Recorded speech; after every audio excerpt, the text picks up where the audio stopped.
Bismillahirrahmanirrahim. Assalamualaikum warahmatullahi wabarakatuh. Perkenalkan, nama saya Julia Rizky Amanah, NIM 21016150. Saya akan memenuhi tugas mata kuliah Administrasi dan Supervisi Pendidikan dengan dosen pengampu Ibu Tia Ayuningrum MPD.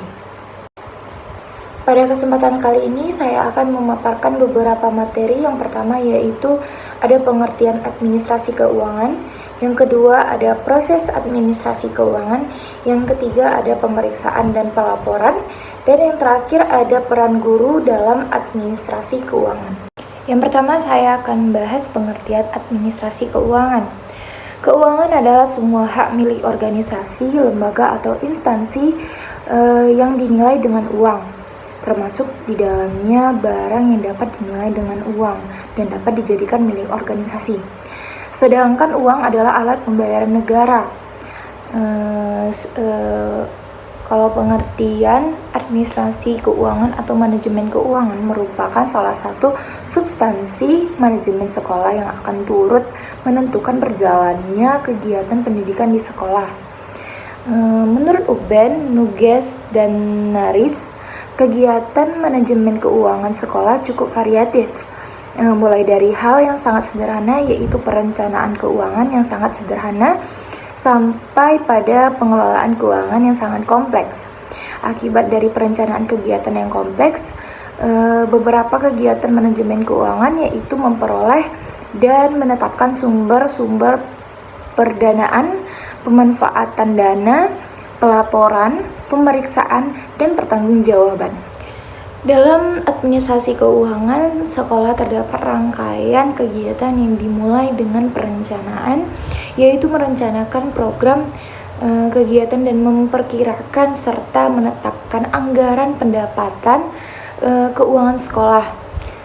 Penggunaan anggaran sekolah sesuai dengan perencanaan sekolah, pengawasan atau pengendalian penggunaan keuangan sekolah, dan pertanggungjawaban penggunaan serta pelaporannya. Selanjutnya saya akan membahas proses administrasi keuangan. Yang pertama yaitu ada penyusunan RPS. RPS ini adalah rencana pengembangan sekolah yang disingkat dengan RPS, merupakan salah satu wujud dari salah satu fungsi manajemen atau administrasi keuangan sekolah yang amat penting yang harus dimiliki sekolah untuk sebagai panduan dalam menyelenggarakan pendidikan di sekolah, baik untuk jangka panjang yaitu sekitaran 20 tahun, jangka menengah yaitu 5 tahun, dan jangka pendek yaitu 1 tahun. Atas dasar itu, Depdiknas telah menyiapkan sebuah panduan teknis bagi sekolah dalam penyusunan rencana pengembangan sekolah yang disampaikan oleh Profesor Slamet. Mengupas tentang yang pertama yaitu ada pentingnya rencana pengembangan sekolah. RPS penting dimiliki untuk memberi arah dan bimbingan para pelaku sekolah dalam rangka menuju perubahan atau tujuan sekolah yang lebih baik dengan resiko yang kecil dan untuk mengurangi ketidakpastian di masa depan. Yang selanjutnya, yang kedua yaitu ada arti perencanaan sekolah atau RPS.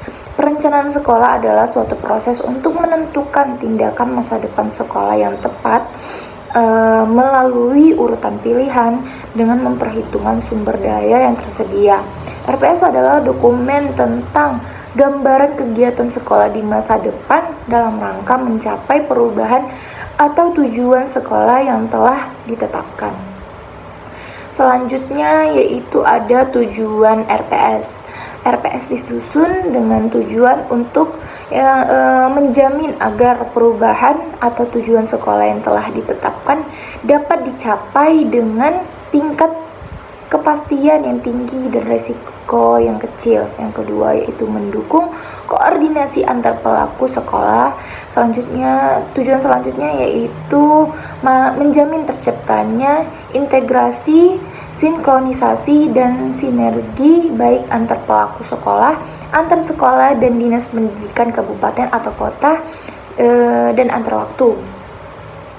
Selanjutnya yaitu ada sistem RPS.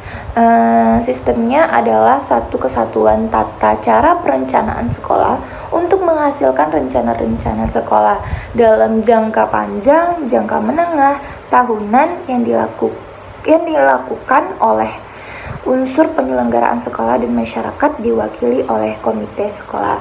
Dan yang terakhir yaitu ada tahap RPS. Tahap ini mencangkup melakukan analisis lingkungan strategi sekolah, melakukan analisis situasi untuk mengetahui status situasi pendidikan sekolah, memformulisasikan pendidikan yang diharapkan di masa yang akan mendatang, mencari kesenjangan antar butir 2 dan 3, menyusun rencana strategis, menyusun rencana tahunan, melaksanakan rencana tahunan, dan memonitor dan mengevaluasi.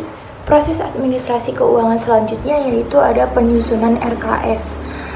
RKS ini adalah rencana kegiatan dan anggaran sekolah yang disingkat dengan RKAS. Merupakan rencana biaya dan pendanaan program atau kegiatan untuk 1 tahun anggaran, baik yang bersifat strategis ataupun rutin yang diterima dan dikelola langsung oleh sekolah.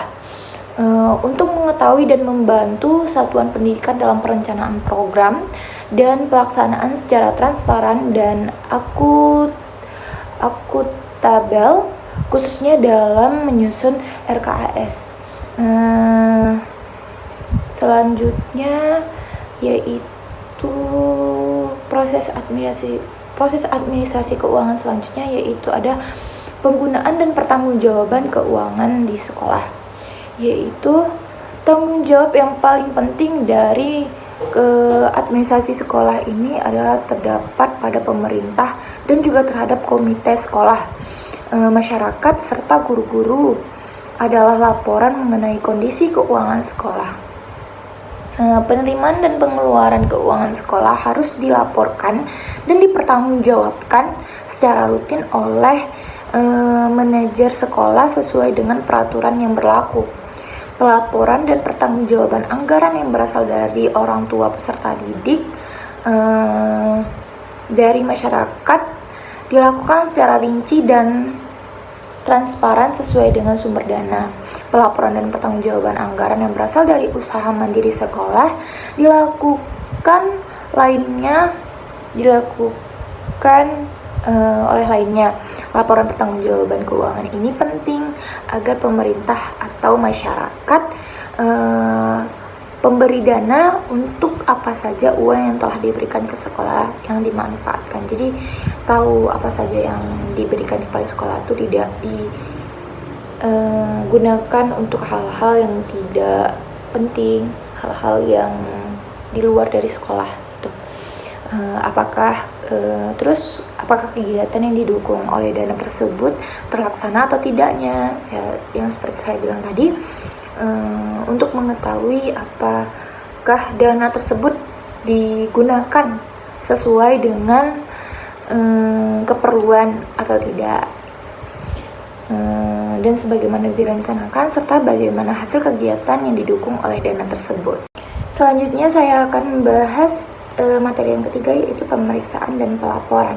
Pemeriksaan dan pelaporan adalah rangkaian pembuatan penelitian atas penggunaan faktor dalam proses administrasi keuangan sebagaimana ditetapkan dalam jumlah anggaran untuk menjamin penggunaan faktor uang tersebut sah dan efisiennya. Disediakan mata anggarannya dan termasuk dalam tahun dinas itu. Ukuran pemeriksaan adalah apakah cara pemerintah menggunakan uang belanja telah sepadan dengan persetujuan DPR atau tidak. Agar pelaksanaan anggaran sesuai dengan ketentuannya dan tidak timbul ketekoran baik anggaran organisasi sebagai keseluruhan maupun anggaran bagian-bagiannya. Sebelum uang itu dikeluarkan atau diterima, maka dilakukan pengawasan.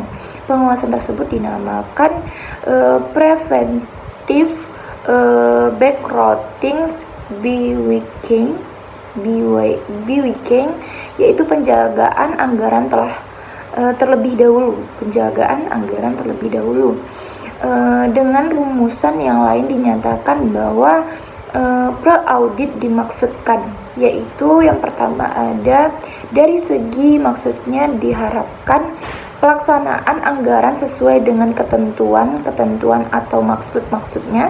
Yang kedua dari segi sahnya pengeluaran uang, apakah tuntutan uang itu sebagai realisasi anggaran ada dasar hukumnya, dan apakah tanda-tanda bukti yang diperlukan dibuat dengan sesungguhnya dan bukti-bukti mempunyai kekuatan hukum yang cukup. Dan yang terakhir dari segi teknis anggarannya, apakah pengeluaran dan penerimaan uang itu. Yang terakhir saya akan membahas peran guru dalam administrasi keuangan. Ada beberapa peran guru dalam administrasi keuangan, yaitu yang pertama ada membuat berkas keuangan sesuai dengan dana pembangunan. Yang kedua membuat laporan data usulan pembayaran gaji rapel ke pemerintah kota. Yang ketiga ada membuat pembukuan penerimaan dan penggunaan dana pembangunan. Yang keempat ada membuat laporan dana pembangunan pada akhir tahun anggaran. Yang kelima membuat laporan rancangan anggaran pendapatan bantuan sekolah atau RAPBS. Yang keenam membuat laporan triwulan dana bantuan operasional sekolah atau dana BOS.